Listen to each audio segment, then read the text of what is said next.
그러다 보니까 이제는 대학 진학은 엄두도 내지 못했거든요. 물론 경제적인 형편도 그 결정적인 원인이 되기도 했고요. 그러다 보니까 저는 제가 신학교를 다녔다고 하는데, 그러니까 교회 부설 학교를 다녔었거든요.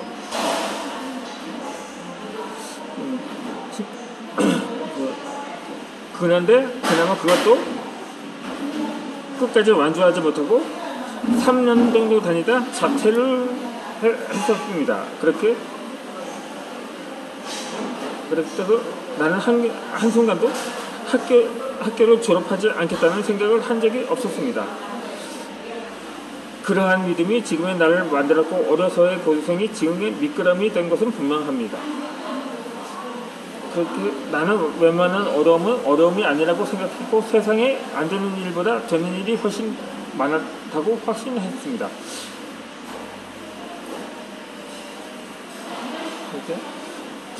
세상은 일거니 것이 많으면 반드시 얻는 것이 있습니다. 가난했기에 겸손할 수 있었으며 약자 앞에 교만하지 않을 수 있었고 돈의 소중함을 깨우칠 수 있었으며 성공의 달콤함을 반드시 쟁취하겠다 노력하기도 했던 거죠. 지금 누구든지 어려운 상황을 잘 압니다. 그렇지만 여기서 힘을 내서 단 한 발자국이라도 좋은 분이 앞으로 나가기를 권장합니다. 절대 뒤로 가지 말고 앞으로 나가지 않는다면 항상 제자리일 뿐이죠. 넘어진다고 실패하는 것이 아니라 넘어진 뒤에 일어나지 않아서 실패하고 마는 것입니다. 요즘 애들이 한번 일어나면 좀처럼 자기 스스로 잘 일어나지 못한다고 합니다. 아니, 일어나지 않는다는 표현이 더 맞을 것 같습니다. 왜냐하면 항상 부모님이 일으켜야 일어선다고 하는데 이런 속담이 문득 생각이 나더라고요. 3살보다 8까지 간다고 말입니다.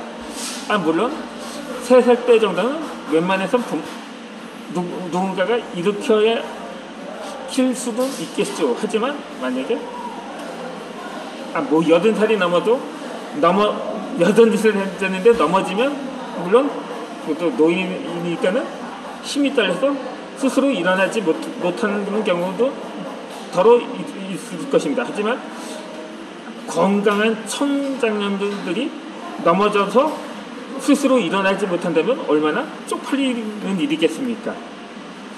그러니까 어렸을 때부터 스스로 일어나는 방법을 터득해야만 한다는 거죠. 어쨌든 간에 이 실패자들은 자신이 성공에 얼마나 근접했는지 알지 못한 채 포기하고 만다고 토머스 에디슨이 한 말이 있습니다. 이 성공이라는 단어에 항상 따라 붙는 것이 바로 부와 명예입니다.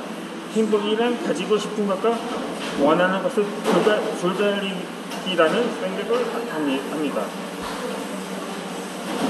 부와 명예는 행복의 조건에서 없어서는 안 될 중요한 요건 중에 하나인 것입니다.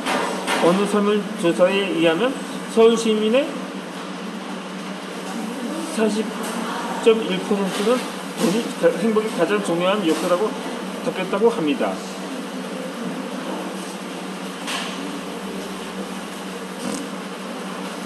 이 돈이 얼마나 있으면 당신이 행복하네요? 라고 물었더니 10에서 50억 원 사이의 돈이 있으면 행복할 것 같다고 합니다. 희망 평균 돈의 크기는 21억 원 정도이며 이 액수는 대한민국 상위 3%의 기준 자산과 비슷하다는 통계가 나왔다고 합니다. 오죽했으면 청소년들 사이에서도 10억쯤 있으면 감옥 가도 좋다고 답한 것이 문제가 되기도 했었는데 그만큼 돈이라면 뭐든지 해도 없다는 의식이 팽배해져 있다는 사실을 인식하게 되는 거죠. 자신이 간절히 원하는 것을 얻었을 경우 행복지수는 상승하지만 얼마간의 시간이 지나고 나면 언제 그랬냐면 금방 쾌락하게 적응하고 맙니다. 사람은 망각의 동물이자 현실에 적응하는 능력이 뛰어나기에 금방 잊어버립니다. 우리는 흔히 무엇을 원하는지 잘 모르고 있습니다. 내가 무엇을 원하는지 알아야 하고 그것을 했을 때 행복해야 합니다. 이처럼 행복을 발견하지 못한다면 그 점을 책에서 찾아보는 것도 하나의 방법이 될 수가 있습니다. 내가 관심 있는 분야의 책을 차분히 정독하다 보면 분명히 행복해진 자신의 모습을 발견할 수 있을 것입니다.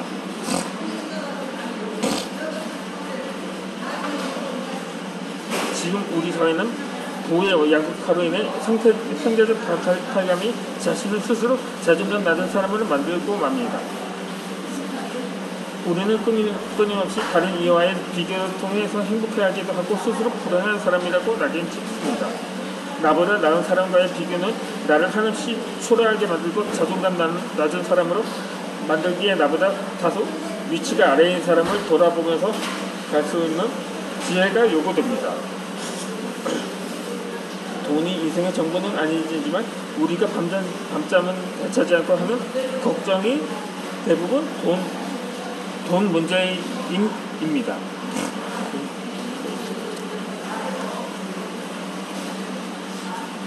또는 돈과 연관되거나 직간접적으로 영향을 미치는 일이 대부분인 거죠.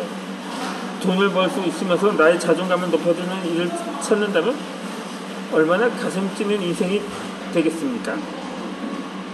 이 믿음이란 땅에 부러진 씨앗과도 같습니다. 자신 스스로 성공할 수 있다는 믿음은 굉장히 중요한 동인인 거죠.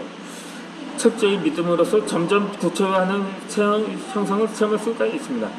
병에 대한 치유력 또한 마찬가지입니다. 반드시 낫는다는 믿음만이 그를 구할 수 있습니다. 의술과 약은 보조 수단일 뿐인 거죠.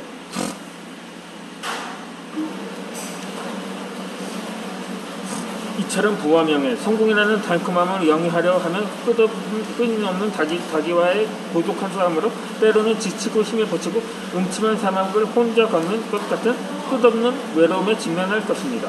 하지만 그것을 자신이 지금 하는 일의 가치를 부여하면 지루함과 그 일에 대한 고통이 금세 즐거움으로 탈바꿈한다는 것을 발견할 수 있을 것입니다.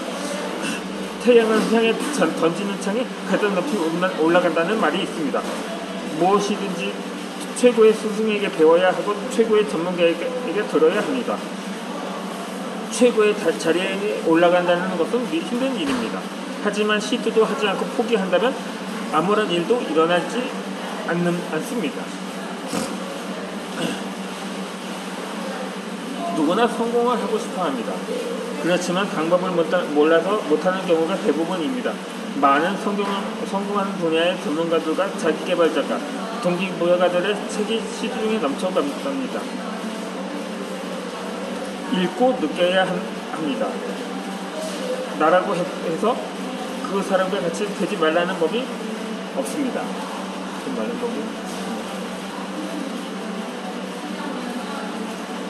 일단 어떤 일이 한번 미쳐보면 판단은 그렇게 미쳐보면 판단은 나중에 하면 독서를 통해서 자신만의 내공을 가지고 글쓰기를 통해서 성공에 도전해 보는 것입니다.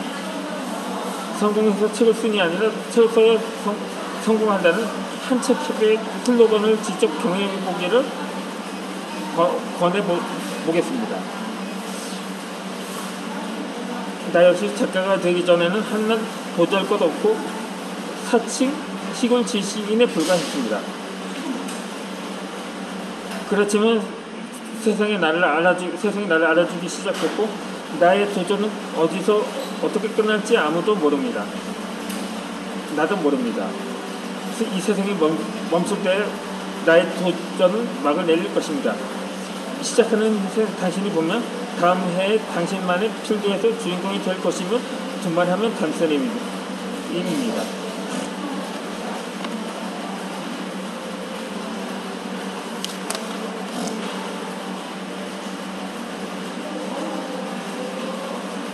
결국 나는 어렸을 때 아픔에 대해서 그 원인을 누구에게도 돌리고 싶지 않았습니다. 지친 영혼은 끊어놓은 고뇌와 아픔, 암울한, 우울증, 그리고 대인기피증, 사회불안 장애 등을 겪으며 혼자만의 세계에 갇혀 지내기도 했습니다. 심지어 교회